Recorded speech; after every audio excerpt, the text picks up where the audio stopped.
Imagine if you could instantly communicate with someone anywhere in the world. Now imagine that the sound quality was just as clear as if they were sitting directly next to you. Well, thanks to Moses Lake-based company, ReyComm, instant communication is no longer a figment of imagination, as they have successfully developed a first-of-its-kind international communication system using handheld digital radios. I'm your host, Jenny Rojanasatian, and thank you for joining me today on Networked. I'll be joined by co-founders Mike Reynolds and Michael Buschman, who have developed and implemented an all-digital communications network that integrates VHF, HF, LTE, and satellite into a single package. This custom system allows companies to communicate with multiple personnel at once from anywhere in the world. I'm so excited to welcome both of our guests to the NCW Life Studios today. Don't go far. We'll be right back on air after the short commercial break.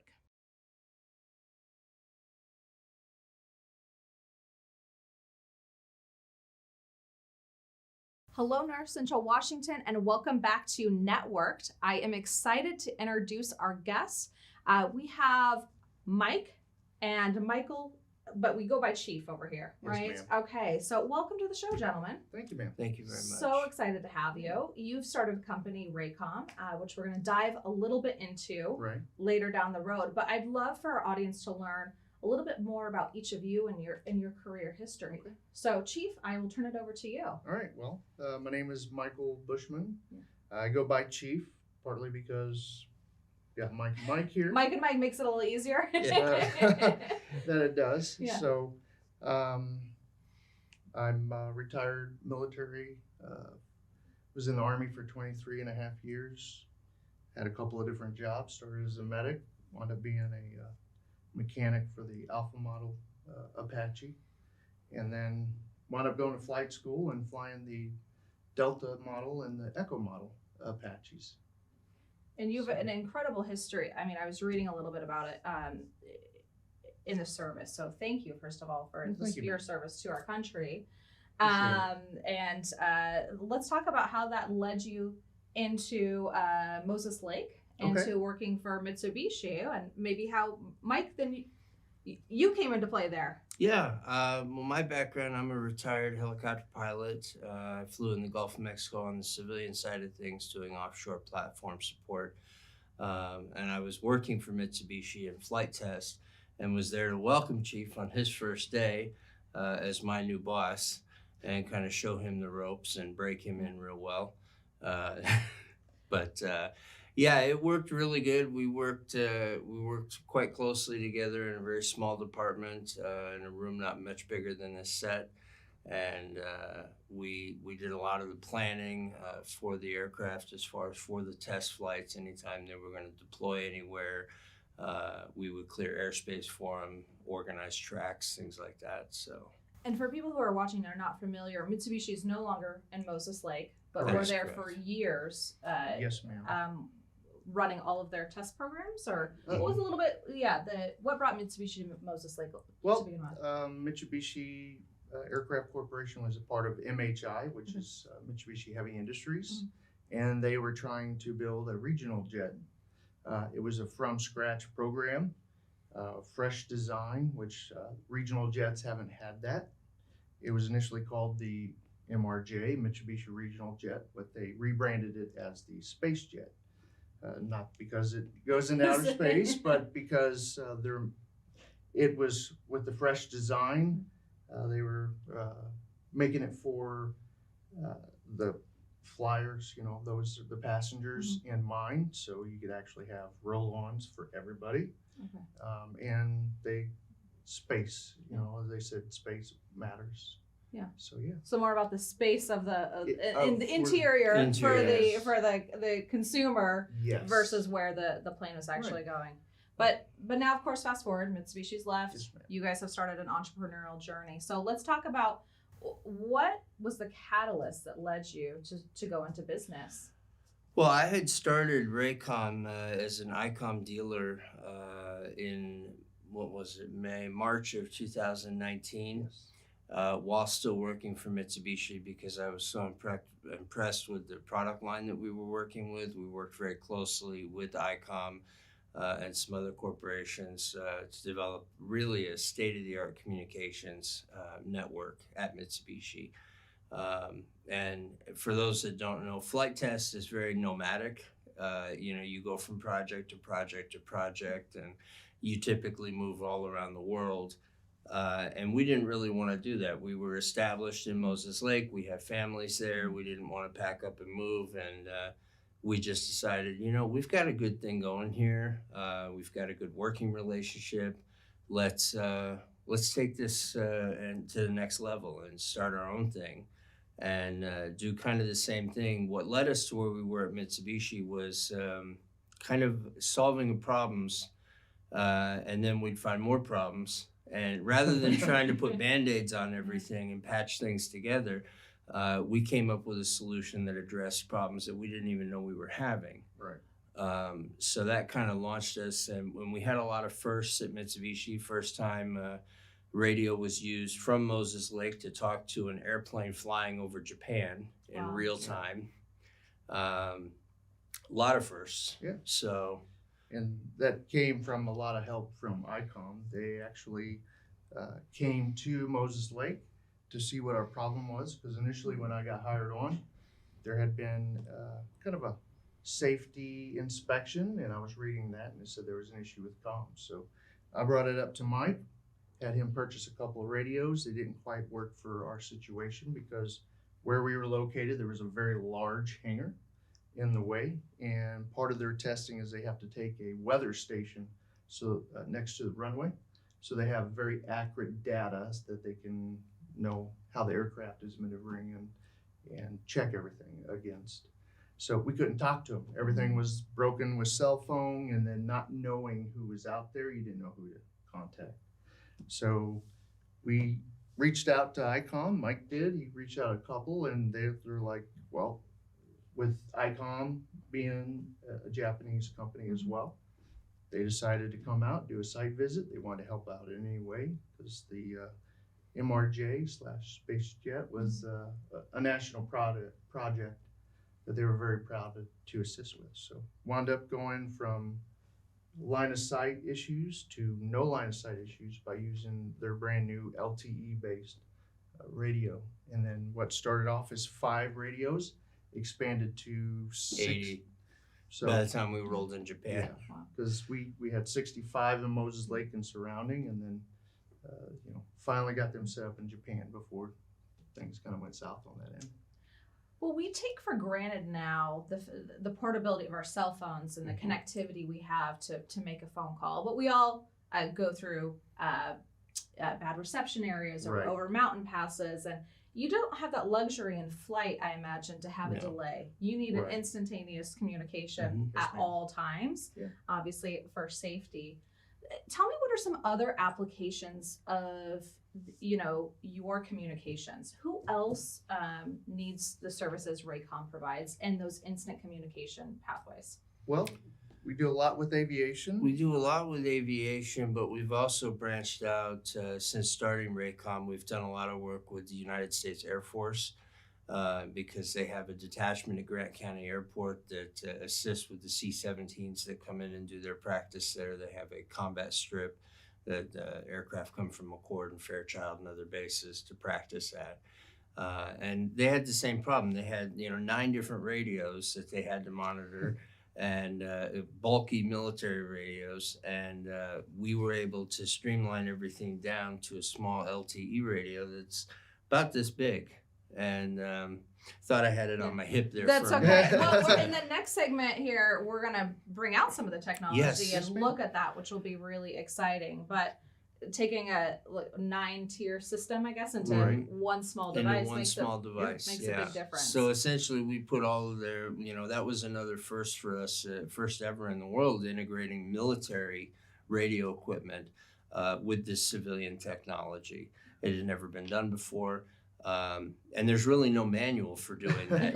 When you're kind of like, okay, how do I make this radio talk with this? Yeah. So a lot of programming, trial and error.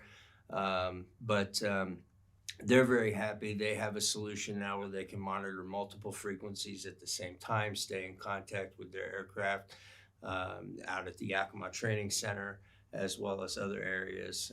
Their drop zone that they practice at about 30 miles away from the airport. And, we also work very closely. We've been working on some projects with public safety and law enforcement to streamline some of their communications as well. So with both the military and law enforcement, I imagine there's, a lot of considerations in security and Yes, ma'am. safety. Does that add a lot of challenges outside of what you have done, say, on the aviation side for your customer base? Or is it essentially the same kind of systems and packages? It takes, a lot of research and development to get the different radios to communicate onto the LTE, but ICOM has what they call an LTE bridge, and we're able to hook up legacy radios, so your VHF, UHF repeaters, or radios themselves, now military. So it basically translates it into the LTE network. And as far as security goes, it's all sent by data. Mm-hmm. So it can't be picked up by, someone with a scanner. Trying to listen in Yes, ma'am. to what's Yes. happening. So it's, it's basically scrambled. Yeah. It's more powerful than a cell phone. It uses the same technology, but with more power than an external antenna. When you're having dropout with the regular phone, you're not getting that with this radio.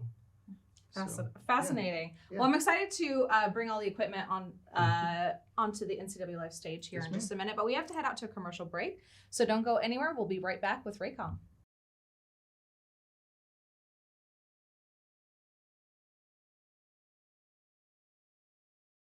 Welcome back to Networked. I'm your host, Jenny Rojanasatian, and I have been on air today with Mike Reynolds and Michael Buschman, or Chief.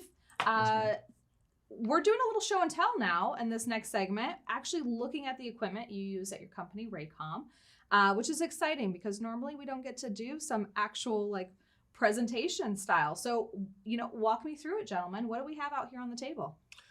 Well, in front of me, this is a Airboss communications console. This is designed for airshow communications. So the Airboss is like the air traffic controller for the airshow. He's the one directing all of the performing aircraft and telling people when to go.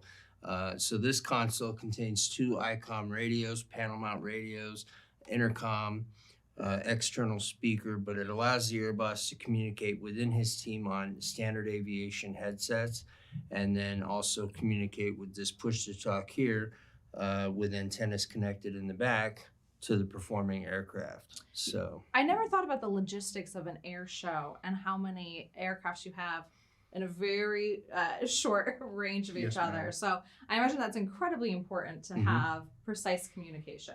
it is, and one of the things we tried to build into this is redundancy. Like typically air shows, most of the equipment's being run off of generators.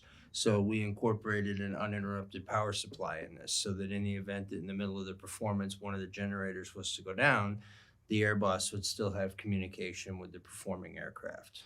So That's fantastic, and I'm sure it gives your consumers a lot of confidence then in your products.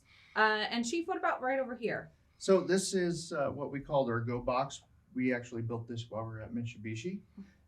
Part of it was because our aircraft, we had to send them out to satellite airports to do certain flight tests because not everything could be done at Moses Lake. So where we really used this was like at Roswell, New Mexico. We sent it to Rockford, Illinois. We actually have this up in Fairbanks.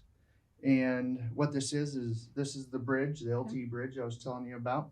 It has the ability you can plug in up to 4 different radios in the back. And that's what allows this radio to activate it, just like it's a channel in there. But you have multiple different radio assets you can use. So someone could be up in Fairbanks right now, have the handheld radio and get instant communications through this system. So the reason why I did this was instead of having to send like Mike down whenever they're in Roswell, we could go down one day or even teach someone how to set this up with an external antenna And so as long as the aircraft was in sight of the antenna that worked this VHF radio, we could communicate with the aircraft like they were on our ramp in Moses Lake. Very helpful because we had to record all the flight data, information from the pilots, had to be very accurate. And instead of having to wait for a text or email, I was able to have them call just like they would here, and we could get all the data in real time, accurately. And if anything were to come up during the flight, we could actually speak to them real time from our office in Moses Lake while they were flying over New Mexico. We used some really good antennas by a company called Antenna Products out of Texas. Our contact there, Phil Park, set us up with some fantastic air-to-ground antennas that gave us really incredible range on this system. So you know, this innovation, you know, you've really customized communications packages for your different client base. What's the next project? What are you guys working on now? And how does it evolve from here? Right now, we're working on some technology for law enforcement to assist with crisis negotiation type situations. It's a system that'll operate independently, so it won't require any cellular or internet connectivity. It won't even require electricity. It'll all be wireless based, battery powered for challenging situations for law enforcement. We're going to be continuing to expand our military integration that we're doing and look forward to integrating more bases and giving more communications capabilities to them. And we have some projects in the works for FEMA and some other public safety type organizations that we're working on. So a lot of custom stuff. It sounds like it. And I know we were talking off air about the for our police personnel, that kind of hostage negotiation communications system. And yeah, it makes sense. You can't show up and say, "Where's my power source?" You don't have time. Right. Or what's the phone number for that house? You know, nobody has landlines anymore. So it's all, you know, as far as getting communications quickly, we've been working very closely with negotiators and the tactical guys from Moses Lake PD as far as developing this technology. And really our approach to this is we talk to our customers or our clients and find out what capabilities do you want. Like if your wish list, if never mind whether it's possible or not, but your wish list, if you could have everything you wanted, what would it do? Yeah. And then we figure out a way to bring that into reality. Yeah, you take their dreams and then create the innovation that can make it happen. Right. I mean, we dreamed this up, and Mike had mentioned earlier that we were able to talk with the airplane over Japan, and pretty much this setup was available over in Japan. And it took a little bit, but ICOM worked with us so we could talk either from the handheld radio, and it would go to this box, and then via the internet over to Japan, out the box, and control VHF radio. So just a case in point, the chief pilot was actually able to talk from his apartment in Moses Lake to his air crews that were doing the maiden flight of an aircraft over the skies of Japan, all legal and all off-the-shelf parts. We're just integrating them and building them in a much different way. That's really cool. And, you know, something we haven't really touched on, but it seems like behind all of this innovation is really for safety, right? So people can connect and have the information they need to, whether that's in air or for police, you know, for public interest. So thank you for the services that you're creating here. Let's just talk a little bit, we only have a few minutes left, about the entrepreneurial journey. So you both had very established careers and worked for a large company, and then you went out to be a small business owner. So someone watching today, what advice would you give them about becoming an entrepreneur? You know, just kind of believe in yourself and take the chance. I mean, Mitsubishi shut their doors in June of 2020, and it put Mike and I in unemployment, and we didn't want to be unemployed anymore. So we wound up saying, hey, we did some fantastic things with ICOM and with Mitsubishi that was new and no one else had done it, basically. So we're like, let's build on that. And so we started piecing it together. And Mike and I actually started the company in January. So Of this we're- year, Yeah. yes. last year. And I think we No, have a it was this photo year. of the 2020. front entrance too. 2021. So Oh yes. yeah. So that is actually standing outside our first office. Okay. We started as an LLC, and we were in an office that gave us our kickstart. So we were there for 3 or 4 months, and then through Rich Mueller, at the airport director at Moses Lake, Grant County International Airport, we had the opportunity to move actually to the airport. So with us both being helicopter pilots, it was a perfect fit. Like coming home a little bit. Yes, so ma'am. if you're already there and in the industry, and you've been on the road too. I mean, here's a photo Yes, at ma'am. a recent convention, right? That's correct. In December, we were at a trade show for International Council of Air Shows. This was our booth set up at the Paris Hotel in Las Vegas. And, we actually had Mark Jordan there from ICOM working on his computer. He'll be happy for the plug. But, it's amazing to see how much we've grown in just a year, and bearing in mind that it took 5 months for us to get our first customer after we opened Right. our doors. So for anyone out there thinking of doing this, be persistent, stay with it, believe in yourself, believe in what you're doing, and it'll come.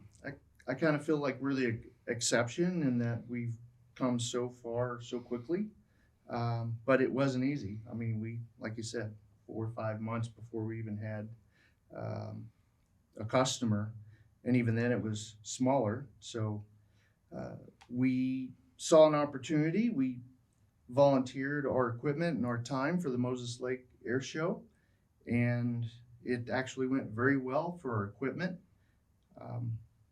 It was a great demonstration of its capabilities, and then interagency, combining everybody so that everyone had that situational awareness that they didn't have before, quite honestly. Well, I thank you guys for coming on air with me today. Yes, ma'am. I'm so excited for ReyComm and for your company. Thank you. I encourage people to find you online and learn more if they're interested.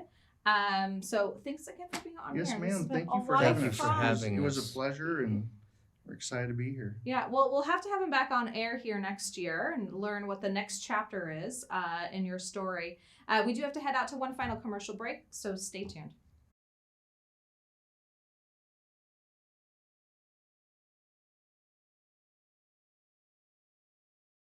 I want to thank you for joining us today on the NCW Life channel for our show Networked. It was so much fun to have the founders behind ReyComm join me on air. I hope you learned something new. And if you happen to need digital communications, Since 1999, NCW Tech Alliance has served as our regional hub for technology innovation. As a 501c3, their nonprofit mission is to connect people and technology resources to create a thriving community. You can network with the team and guests from today's show by visiting them at www.ncwtech.org.